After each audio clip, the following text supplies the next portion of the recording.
I distinctly remember seeing the Jurassic Park movie for the first time. You know, jaws drop in the theater. It just blew my mind.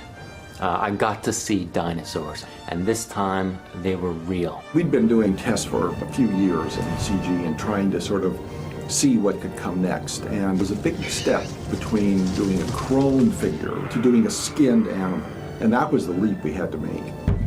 For this game, more so than any Jurassic Park game that has come before, we want to recreate the feeling of the films in tone, in character, and certainly with the dinosaurs, feels like the original film. Players get to interact with these creatures that are so awesome and incredible on the big screen, and you want to dive into that world. Jesse!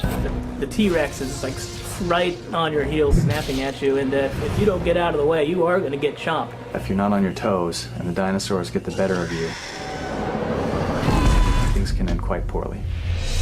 We reached out to paleontologist Kevin Padian to essentially lecture the Jurassic Park team about some of the modern thinking on dinosaurs, what some of the new science tells us. So we didn't want to make up things that just really didn't fit the science at all. We took all this information and we still felt that it was important to keep true to the movie. In general, we like to approach our dinosaurs as animals.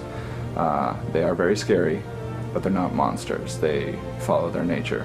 One of the things about animals is to keep in mind always is you never know what it's really going to do 2 seconds from now. It's not a dinosaur shooting game. We felt strongly that it really needed to be about a tooth and nail fight for survival, with escape being your goal. You couldn't really do a Jurassic Park game without Tyrannosaurus Rex. You have to know the rules that the film set up, which is, you know, if you don't move, the T-Rex can't see you. Of course we're going to see velociraptors. Those are the smart guys. They're the ones that are always thinking about how they're going to get you next.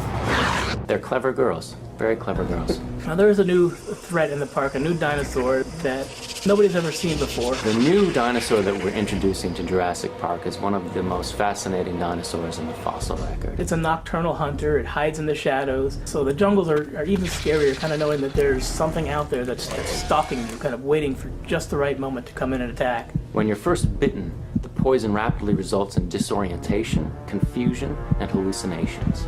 This paralytic venom doesn't outright kill you, it leaves you alive. And you do not want to be left alive by this dinosaur. It's a slow, horrible, and fascinating death. We're being a little cagey with the details because characters in the game spend some time putting together those details as well. So you'll have to take a look at the game to see how it all pans out. We have this island full of extremely energetic beasts who are now freed from their cages. I don't know if it's a wonderful place to be, but it's a wonderful place to imagine, and a thrilling place for us to put players.